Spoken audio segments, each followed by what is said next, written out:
Children may go to children's church now if they'd like to.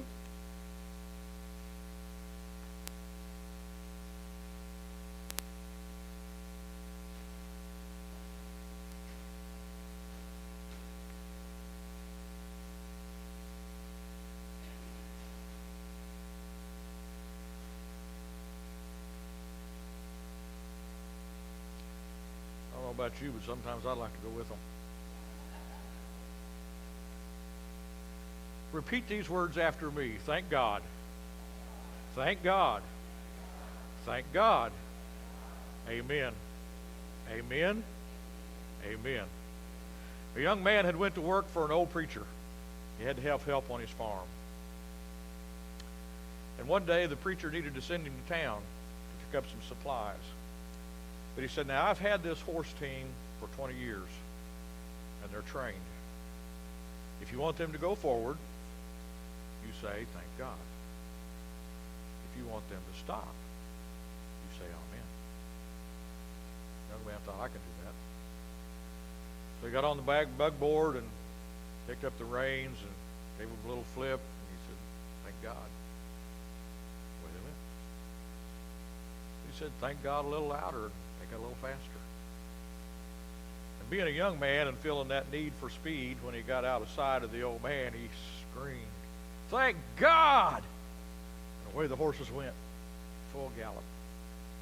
He's up there and the wind's blowing through his hair and he's enjoying the day, and he looks up in front of him and there's a 90-degree turn at a cliff. And he panics and he says, whoa, whoa, and he pulls back on the reins as hard as he can. Please stop, please. And the horses just go faster and faster and faster. And finally he remembers, and he stands up and he pulls back as hard as he can on the reins, and he says, amen. And the horses stop so quickly that they almost throw him off. He looks around the side of the horse and he's about 2 feet from the cliff. Pulls off his hat, he wipes his head, and he says, thank God.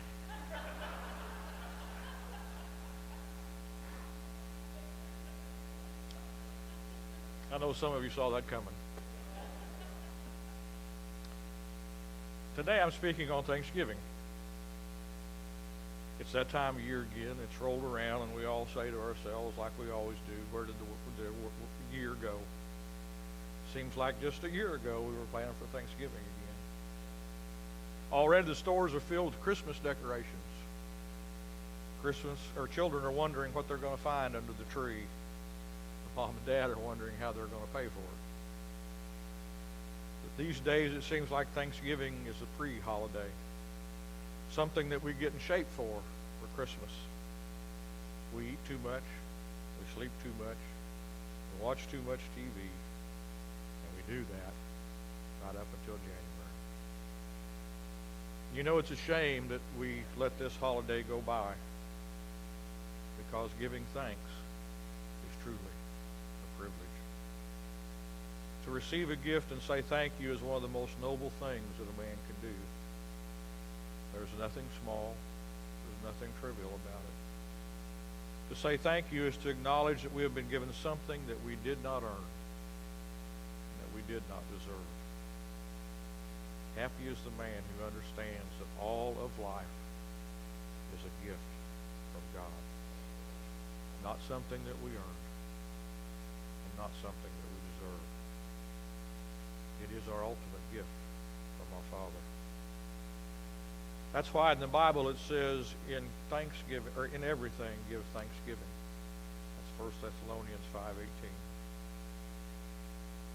When we can't do anything else, we can be grateful. Someone said, if you can't find anything to be grateful for, find things that you're glad that you're thankful that you don't have. With that in mind, I'd like to bring a special Thanksgiving service this morning. In Psalms 131, which I read earlier today, it's only 3 verses. It's called a Song of Ascension. It was written by David. That means it was sung by the Hebrew pilgrims as they climbed the mountains. It was short. Everybody could remember the words. 15 of the Psalms are grouped together. Numbers 120 through 134 are all songs of ascension. All except for one very short one that they sang as they traveled along, and it's the one that we look at this morning. But the purpose of the hymn was to prepare their hearts. The purpose of the words was to prepare them for worship. It's possible we've never really noticed the Psalms 131 because it only has 3 verses. You might tend to overlook it because it's not all that important. If it was, it would be longer. But that would be a mistake, because the little hymn by David is very important. Charles Spurgeon, a great preacher, once said that this particular psalm is one of the shortest of all to read, but it's one of the longest to ever learn. In these 3 verses, we learn 3 things. In the first verse, we learn humility. The song begins with these words, "My heart is not proud, O Lord. My eyes are not haughty." Not many of us would begin a prayer that way. It sounds odd to start out that way. It's always tricky when you think about humility, because if you think about it and you think you're humble, you're probably not. Humility is a virtue. It's a virtue that we find sometimes is lost. It's helpful to know that the word proud is actually the Hebrew word for the word high. In the Old Testament, it was used to talk about how high trees were, and how high mountains were. It was used to describe King Saul, who stood higher than anyone else in Israel. It was also used of God, who was said to be on high, and whose thoughts are higher than the thoughts of man. We use the word in the same way in slang. We often tell people to get off the high horse. And you know, they don't give out any merit badges for humility. Let's be honest with ourselves. We live in a culture where humility is not a virtue of much anymore. From the moment we enter the world, we are urged to get ahead, to climb the ladder, to look out for number 1, to win through intimidation or whatever other means we takes to win. We prove our success by the cars we drive, by the homes we buy, by the clothes we wear, and by the friends we keep. If you look around, there aren't very many places that are humble anymore. I once saw a t-shirt that said, "The one who dies with the most toys wins." How many dead people do you know that play with toys? While it may be true that the meek will inherit the earth, I'm not sure how many people are going to be around when that time comes. We all feel the pinch. Not long ago, a friend of me told me that he hates Christmas because gift giving has become a measure of how much you love. That's a sad commentary on the way we live. David went on to describe humility in terms of how he looked at his own limitations. "I do not concern myself with great matters or things too wonderful for me." The Living Bible says, "I don't pretend to know it all." David is saying there are too many things in the universe that are far beyond my meager ability to understand. I don't worry about those things, and I don't try to figure them out. Humility in this context simply means that we don't run the world. It also means that we don't have all the answers. It also means that we have human limits. It's sort of trendy and new age to think that we have potential, no limits, untapped resources. Now, that's not to say that we all couldn't do more. But the truth is, our potential is limited. The only untapped resources are the ones that we discover when we come to the end of our line, and we realize that the only resource that we really have is God. And as unlimited as our resources are, that's how unlimited His is.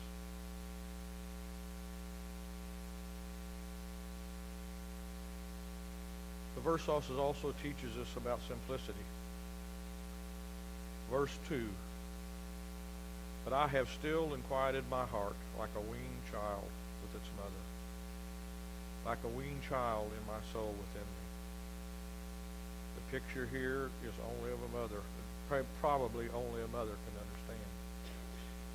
A child is born, and for a long time it looks to its mother for its only source of nourishment. In biblical times, she breastfed her child breakfast, lunch, and supper. As far as the child was concerned, they all came from the same place. When he was hungry, he cried, and Mom knew what to do. Her milk satisfied him, and he was content. But the day comes when he has to learn to take a bottle. That is not a happy day. He cries, big tears roll down his face, his arms reach out for his mother, who pushes him away. He fights, he pouts, he screams, all to no avail. "What has happened, Mom? Why is the restaurant closed?" It seems to him that she has become the enemy. And if Mom has any heart at all, she cries too. Because things are going to be different. She'll never feed him in the same way again. When the bottle is over and when the tears have stopped, when he learns to eat with his brothers and sisters, then the child comes, lays his head on his mother's breast, not to feed, but just because he loves her, because he wants to be near her. The truth is, unless a mother weans a child, he will never grow up. He'll be a baby all the days of his life. Well, that means seem hard, and it's tough for the child. If the mother truly loves her child, she will not stop until the job is fully done. When the job is fully done and the child no longer begs for what he once found indispensable, once he could not live without his mother's milk, now he no longer needs it. We need to be weaned. We need to have something removed from our life which we thought we couldn't live without. David is saying, "I've come to the place where the things that I thought I had to have, I don't have anymore. And now my soul is quiet, and my soul is content." Most of us live the opposite principle. We figure out our contentment is based on many things that we think we need. Unfortunately, it's hard for us to reach the place where our needs are constantly met. By that standard, it's very hard to be content. If contentment is measured by the world's goods you possess, who can ever say, "I have enough"? You've heard the stories of billionaires who can't stop working and can't stop making money. And they've been asked, "When is enough enough?" And they say, "When I have just a little more."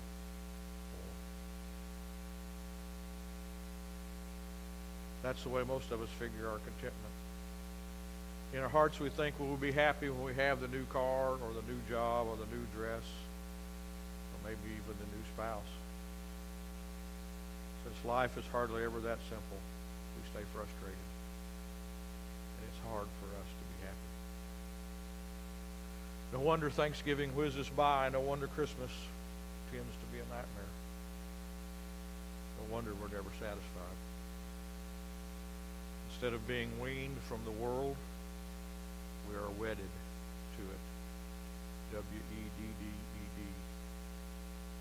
And sometimes we are welded to it. W-E-L-D-E-D.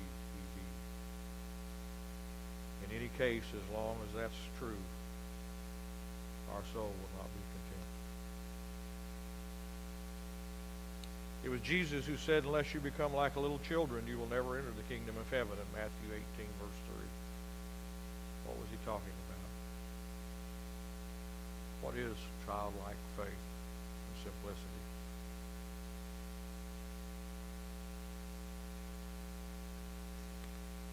Unless you become as a little child. If the faith which is childlike is not in simplicity, then it's not childlike. There is something our children can teach us about Thanksgiving.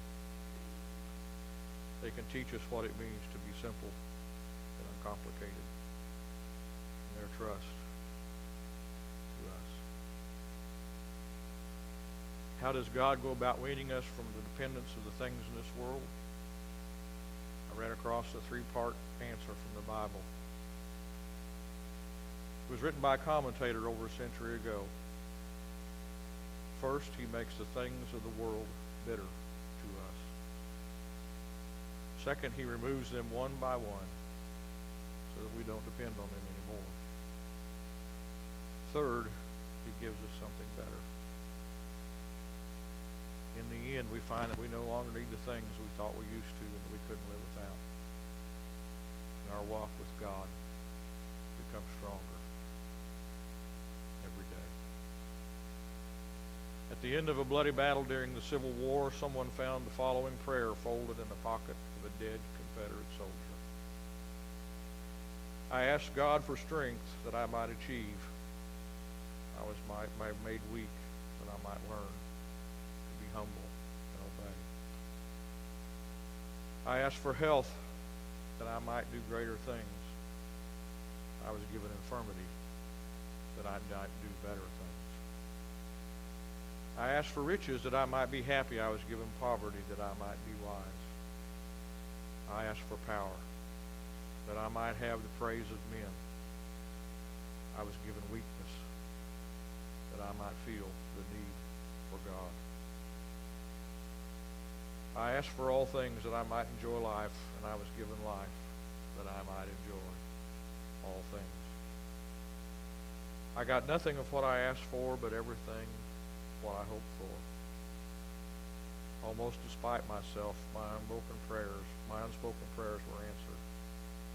I, among many men, are richly and greatly blessed. It is great advice and spiritual understanding to be able to say, I got nothing I asked for, but everything I hoped for. Because that's what simplicity is all about. In the third verse, we talk about integrity. We not only have to be humble and simple, but we have to do it with integrity. Verse 3 says, O Israel, put your hope in the Lord, both now and forever. The word hope in Hebrew means first to wait, then to wait expectantly. The concept is very close to our English word confidence. An expanded definition would be to wait on something because you know that things are going to happen and they're going to be better than we expect. David says you have a choice to make. You either choose to live like someone else or you choose to live like the Lord wants you to live. Once a child was weaned, the apron strings have been cut. The child comes to rest in the mother's lap not because he wants something from her, but because he wants to be near her. In the same way, God weans us from dependence on the things of this world so that we will not be bridled and bribed and pushed into not trusting Him. What credit is for you to trust God because of your mate, your job, your happy home, and your structure, your future, your good health? What will you do if you lose those things? How will you react? That's what integrity is all about. It's choosing to put your confidence in God alone. It's believing that He had answers to questions that you barely understand. It's coming to the place where you don't measure your spirituality by your prosperity. It's finding rest in your soul because you discover that the things that you used to crave aren't so important anymore. There are a lot of things to ponder in these 3 verses. Humility, simplicity, integrity. We need those 3 qualities every day of the year, and we especially need them as we approach Thanksgiving. And you know, when people preach Thanksgiving sermons, they often ask people to make a list of the things that they're thankful for. But this morning, I have a challenge for you over the next 4 days. I don't want you to make a list for the blessings that you have. I want you to make a list of the things that you don't have that you're still blessed by. As you write that list, you can say, I found I can live without that. Maybe it was a bad relationship or a bad idea. Maybe it was a possession that you owned or a personal possession that you've cherished, that you lost. Maybe it's that job that you didn't get, that you found out afterwards that you'd have to work 4 hours. Maybe it's that house that you couldn't buy because you lost your job and wouldn't be able to pay for it. On our list, the things can be good or they can be bad. Most of the things on our list will not be evil or sinful, I hope. God has shown me that I don't have to have all the things that I think I need in order to be happy. Be thankful for the things that you no longer have. Be willing to share that thankfulness with those around you. As the song says, count your blessings, name them one by one, and it will surprise you what the Lord has done. The surprise is not just in the outward material blessings of the year. It's also the times of pain and suffering, which at the time seemed to have no good purpose. But at the end, they turned out to be a blessing in disguise. May our days be marked with humility, simplicity, and integrity. Let us be thankful not only for the things that we have, but for the things that we no longer have. And let us as a people of God put our hope in God now and forever. Please pray with me. Father, we are thankful for the things that we don't have. But we are more thankful for the things that we do in you. Help us, Father, to be the people you have us be. Help others to see those blessings in our lives. And help us not to be ashamed or afraid to share them. We pray all these things in Jesus' name. Amen. We have our invitation this morning. I'd ask you to stand as Gary and Mary come and lead us in that invitation.